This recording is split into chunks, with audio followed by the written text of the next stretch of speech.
All right, welcome back, guys, to the final round. Here today, we got ourselves another fighter profile.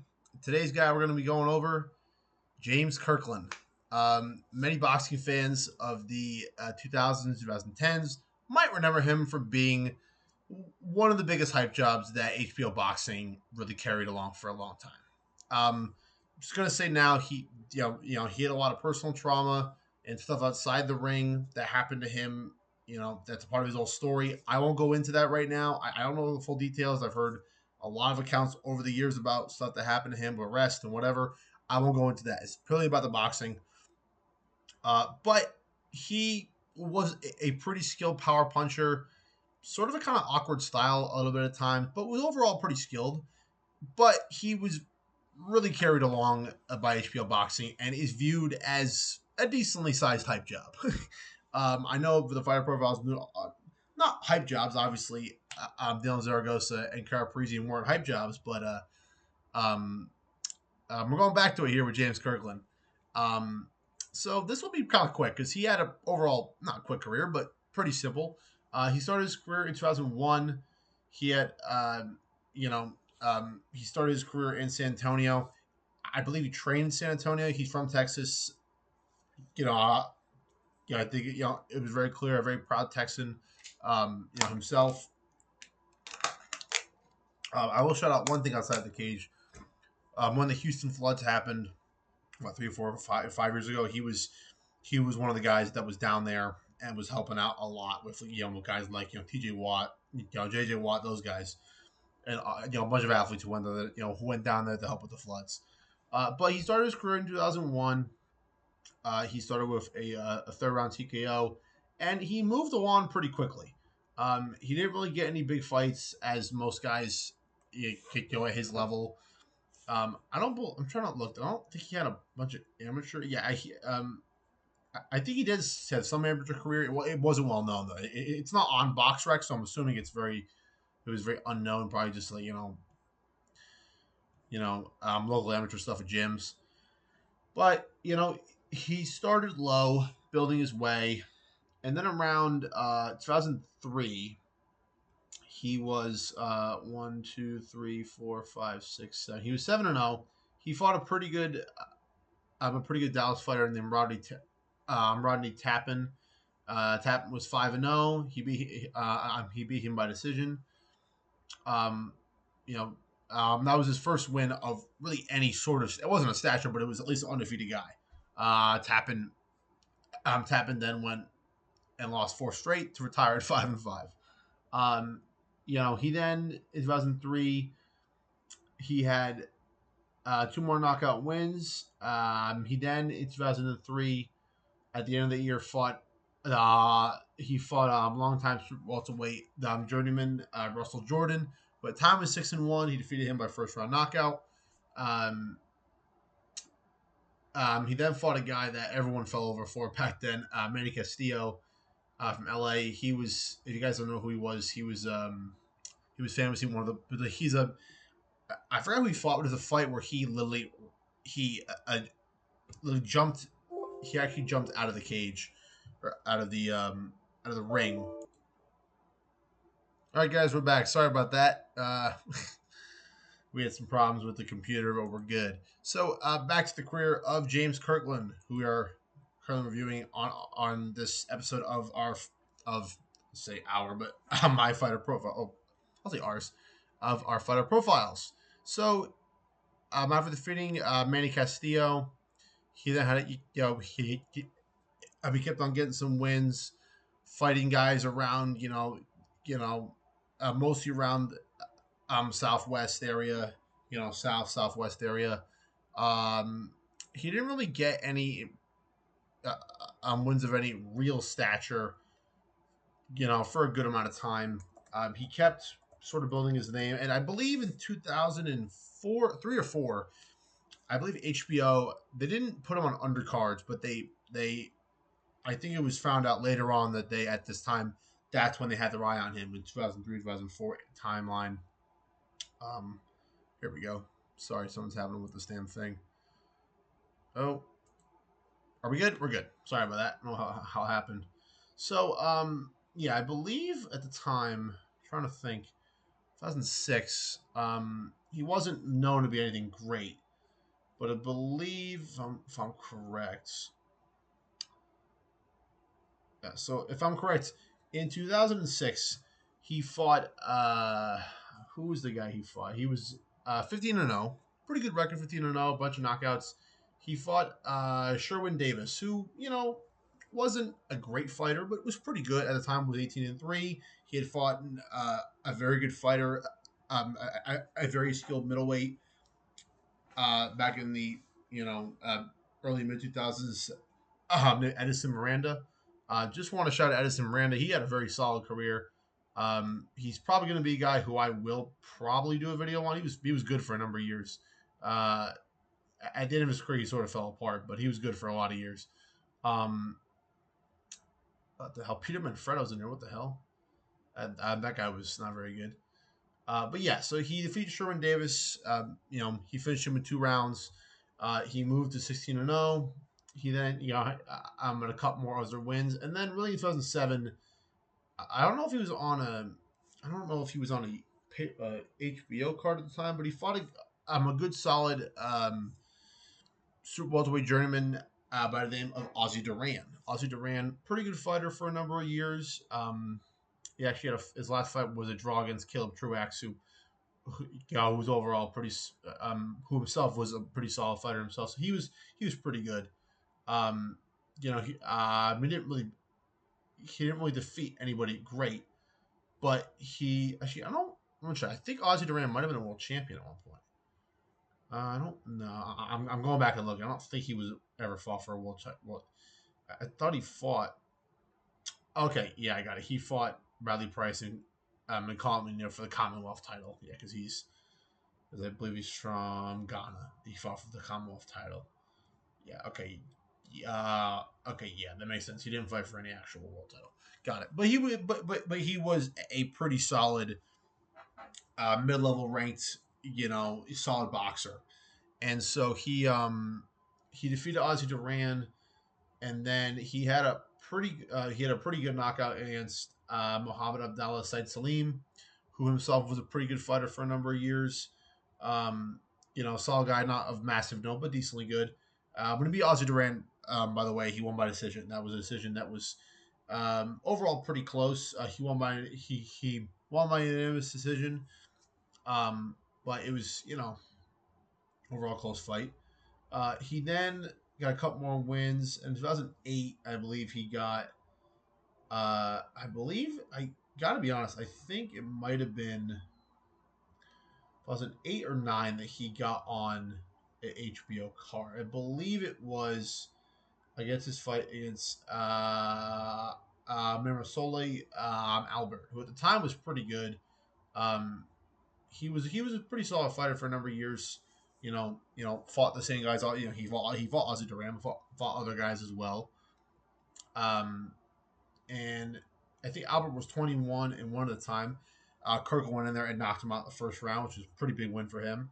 He then fought a pretty solid guy in Ricardo Cortez, who was a really good fighter. He didn't really fight very long, but he was actually a pretty solid fighter. He just lost to Alfredo Angulo, who will come up in a little bit, and he was a pretty solid guy, good Mexican fighter. And then he got, I believe for sure, I definitely remember watching this fight as a kid, was I believe when he fought Brian Vera in 2008. That was the Ricky Hatton when he knocked out Paulie Malignaggi for the IBO super lightweight title. Maybe Malignaggi had the title? I don't remember if Malignaggi already had the title. Actually, I gotta be honest, was this after Hatton had lost to Mayweather? It was. Okay. Yeah, because that was definitely that was certainly an HBO card, where he undefeated, and then obviously the next fight, Ricky Hatton, he got knocked out pretty bad by knocked out crazy bad by Manny Pacquiao. So, but yeah, here we go. Yeah, yep. Herberto Ortiz, Ray Bautista. Um, is that Ricky's brother? No way. Hold on. Okay, yeah. Yeah, okay, this is definitely an HBO card because you got Adrian Broner, who was on the undercard. You had Danny Garcia. Yeah, this was 100%. 100%. This was, yeah. I'm looking at the guys. This 1,000%. Yeah, Adrian Gonzalez, yeah, 100%. This was a HBO card. It's pretty clear now that I'm looking at it. Uh, yeah, okay. See, I'm an idiot. It says it right. It says it right here. It says USA HBO. I should see that stuff. Hold on, can I see that when I do this? I can't. Okay, never mind. Yeah, so he had a pretty big one over Brian Vera. It was an 8th round TKO. Even though Vera was 16-1, he went on to become a pretty mediocre journeyman for a number of years. Um, and then, but I believe for the so at this point in his career for James Kirkland, he did start his career at welterweight, but he worked his way up. I believe when he retired, I forgot how old he was when he retired, but he's still in his 20s. He was pretty young when he started fighting. And then he had a pretty big showcase against Joel Julio, who was a good fighter for a number of years. He also became a really destroyed journeyman. He actually was a pretty decent fighter up until around 2018. He lost to a fight to an overall mediocre guy named Haro Matavazian, and he fought him. He fought him in 2020, and Julio was 39-4. That was 2020. Julio, sorry, Joel Julio's final career record is 39-23. So he fell off. He clearly was just kind of fresh meat at that point for a bunch of guys, which is very unfortunate. But at the time he was a 34-2. He was a pretty solid guy. Kirkland knocked him out in the 6th round. He then had a big win over Sandy Gibbs, 1st round knockout. He then fought John Barrio, who was a really bad journeyman. He knocked him out in a pretty local fight in Mexico. And then 2011, he got sort of embarrassed, and this was a fight that really was not. So he fought Nobuhiro Ishida. Time was 22-6. Sorry, 22-6-2. Pretty solid guy, and they fought. I'm trying to think what card was this. This was the Marcos Maidana versus Eric Morales card. And eventually when I do videos on Marcos Maidana and Eric Morales, this was really the fight that everyone went, holy crap, Eric Morales can still fight. And it was kind of the emergence of his second part of his career. Robert Guerrero, he had a pretty big win that night over Michael Katsinas. He was a very solid guy for a number of years, Robert Guerrero. It's also a night where Paulie Malignaggi defeated Miguel Cotto's younger brother Jose by decision. I saw Cotto. I'm like, that's not Miguel. It's Jose. Danny Garcia defeated Nate Campbell. This was a pretty good card, actually. Yeah, pretty good card. And of course the only and really at that point, James Kirkland was 27-0, knockout guy, and he gets in there against Ishida, and he gets obliterated. He gets knocked down 3 times, and it was under the 3 knockdown rule, and he gets chipped off. And if now HBO could have washed their hands of him, but they say, you know what, he's young. It was 2011, so he was young. I mean, I don't know how old he was when he retired. Actually, I'm gonna go look at this right now. How old was he when he fought Canelo? That's my question. Does it? Oh, let's turn that down. Don't want copyrights. Okay. Does it show the ages? No. Okay. Sorry, guys. I'm trying to figure this. I'm trying to figure out what the dates or how old they were. I don't know if it's gonna say, but we're gonna try to find it. Yeah, but I'm trying to find because it doesn't say on BoxRec here, and I can't really figure out what. Actually, I'm an idiot. I'll just go to the damn. I'm an idiot. I'll go to the bout. What am I doing this for? I can go to the bout. Yeah. All right. He was 20. I don't know why I even bothered. He was 27. Yeah. He was 27 years old. in 2011. I think Ishida was 33, 35. Wow. But, he was a good fighter, man.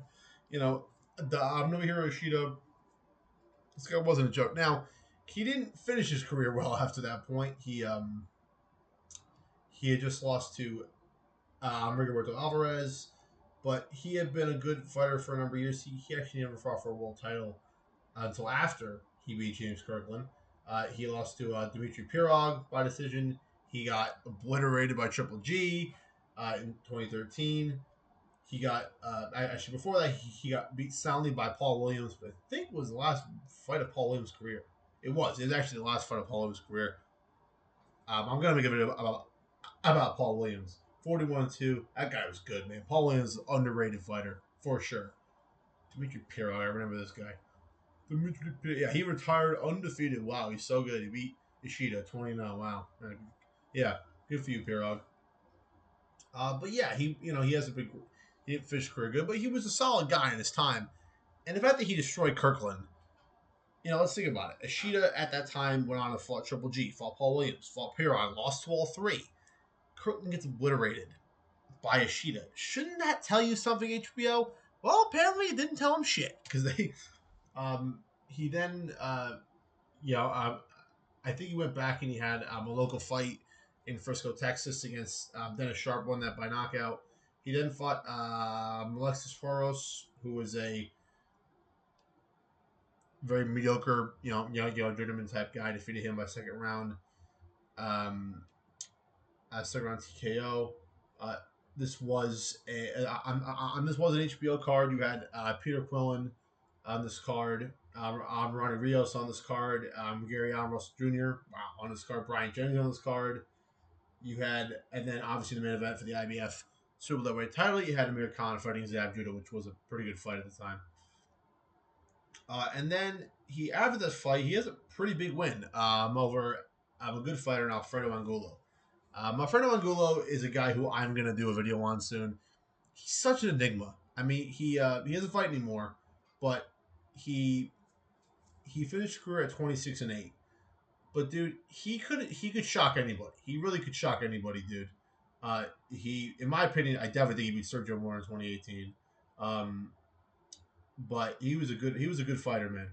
He was a very good fighter for a very good number of years. And yeah, he lost to Canelo and lost to Lara. And his fight against Kirkland was very odd. Both boxers got knocked down in round one. This fight was in Cancun. I don't know if it was. Is it an HBO card? It was an HBO card. This was the main event. Also, a fight where you had Deontay Wilder destroyed a helpless guy in Daniel Cotto. It was a third round knockout for Wilder. And this was kind of when Deontay Wilder was like, once in a while he was getting some HBO spots, but not really. He wasn't really getting much, and it was pretty unknown at this time. And this one he was fighting crazy often. But he defeated Mangulo by 6-round TKO. And then he went on and he fought Carlos Molina in Houston in 2012. This fight was really weird. I remember kind of seeing this. It was a 10th round DQ. Molina was down in round 10, and there was, I think, 4 or 5 seconds on the bell, and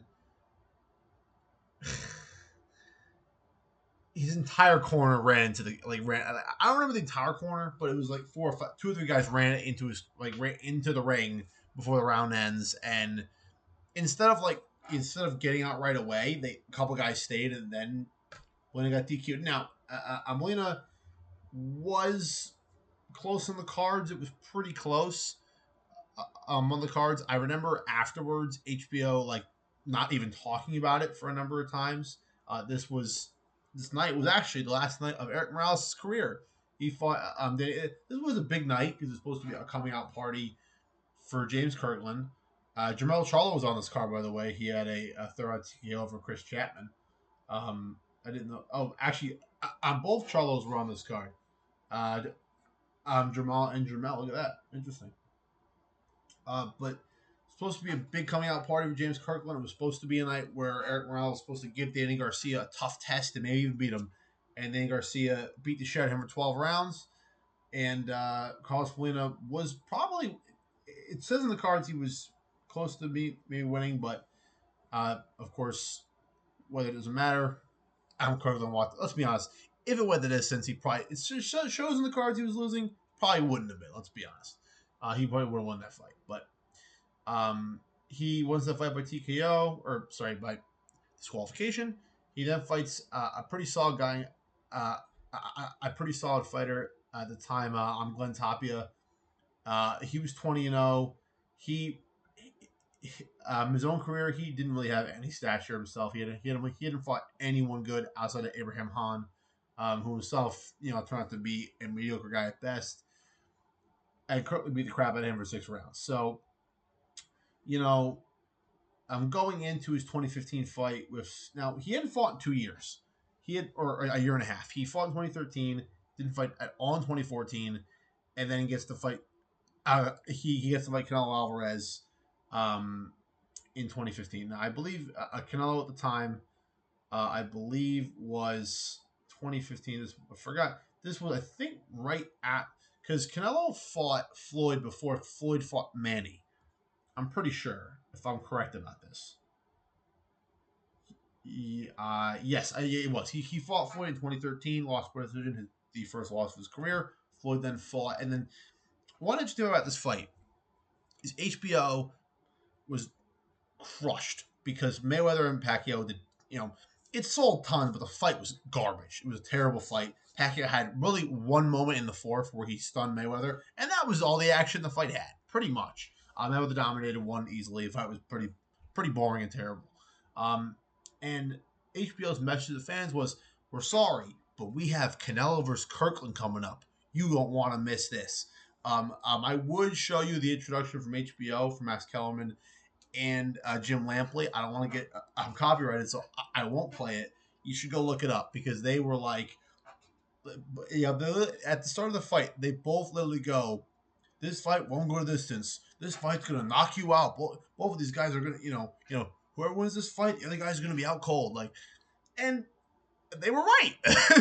I just don't think they expected Kirkland to be flatline. And you could say, well, of course he was. He got destroyed by Ishida. Well, I think at that point it was his only loss, and people thought that, well, there were people saying that James Kirkland was going to find a way to beat Canelo. People were saying at the time. And after the fight, Canelo, some reason said that Kirkland was the hardest puncher he ever fought, which is ridiculous since he got fought guys. Now, obviously, he said this before he fought Triple G, who was clearly the toughest puncher he ever faced. I'd say now he might say Kovalev, Bivol, a bunch of other guys he might say nowadays. But at the time, I guess, following that, Canelo ended up fighting Miguel Cotto, who's, I'd say, probably not one punch, but definitely overall, a bigger volume guy. So, Kirkland goes in there, and he gets knocked down in the first round. And everyone kind of in the arena and watching it, I remember watching it going, okay, this is this is not going to be good. It's going to get destroyed. And round 2 went by, nothing happened, and Canelo kept going forward. And in round 3, he was knocked down twice, and the second one was pretty bad, a vicious knockout, and that kind of spelled the career for James Kirkland. After that fight, he fell to 32-2. He then had 2 very minor wins over, I hate to call them cans, but they were cans. He then had a fight in 2020, right in the midst of COVID, with a pretty solid Mexican fighter, Juan Macias Montiel, who was 24, who was 21-4-2, good fighter. Kirkland got knocked down 3 times in round 1 and was finished in the first round. So, and that spelled the career for James Kirkland, someone who was a strong puncher. Would often get into firefights. He was exciting. I'll say this: I watched him fight. think it was 2011 fight. I believe it was 20. I think it was the fight when he beat Alexis Horos. When he destroyed him, who wasn't a good fighter, but I think he was 15-3-2 at the time. Kirkland was 28-1. It was only one fight removed from his disastrous loss to Nobuhiro Ishida. I'm actually gonna try to find that on my phone because that fight was hilarious. I remember they were really talking about because at the time, like, people look back on it, fans and go, "Oh man, Kirkland was a big chance to be Canelo," but most people, even HBO, kind of knew that, like, we'd seen Kirkland be beat. We'd see him get knocked out badly by a guy who was at best a mid-level contender at best. So you kind of felt that Canelo was going to win this fight anyway, but people were still saying Kirkland had a chance. He clearly didn't. And yeah, he overall good solid fighter. Good solid punch. He could beat any mediocre can, but when he got to guys of even mid-level ability, of the mid-level contender level, which I would consider Alfredo Angulo to be on that level, maybe even above it. I considered Joel Julio at the time to be around that level, but that was really it. Maybe Ozzy Duran at that point in his career, probably not, but still. But it's fascinating to go, like, it's fascinating to look at that, because really the only guy he fought at world level was Canelo.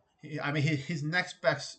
I mean, the next best thing he had is either Alfredo Angulo or Nobuhiro Ishida. One fight he won by 6-round knockout. The other fight got knocked out in the first round. And it's kind of funny that 2 of his 3 losses are first round knockouts. There's a 3rd round knockout. He got obliterated. Is Ishida? Yeah, here we go. I'll watch it after, but I definitely want to look at that because it's going to be awesome. But yeah, he finished his career 34-3. He retired in 2020. He's around as a pretty strong, as a pretty good. I gotta be honest, HBO, even before, especially even after the Ishida fight, still carried it and still thought he was a big power puncher who could make some noise, and he just never made noise because now really a lot of that, there were a lot of his fights that he had some scheduled fights with other big name guys that fell through. Miguel Cotto, among a number of other guys that all fell through. But, and the thing is, he never fought for I'm looking at his record. He never fought for a world title. He never did. Not once. He fought for a bunch of minor titles. He fought for some WBC continental titles, but that was it. He never fought for a world title. And I don't think he would have ever won a world title personally if he fought a world level guy. So interesting. Career, he's going to be forever known as a guy who said he was going to knock out Canelo. People thought he was going to, and he got embarrassed against Canelo. I do recommend everyone go watch this fight with Nobuhiro Ishida because HBO, before that fight, thought he was going to blitz Ishida, beat the crap out of him, and then fight all the big guys at 154. Or I'm at 160. He didn't. So, but that is the career, and that is the fighter profile for James Kirkland. Right, guys, that's going to do it. My name is Jake, and thank you for watching the final round. And remember, the greatest fighters always leave it all in the final round. James Kirkland, sir, didn't, because in his 3 losses, he never even got there. See you guys.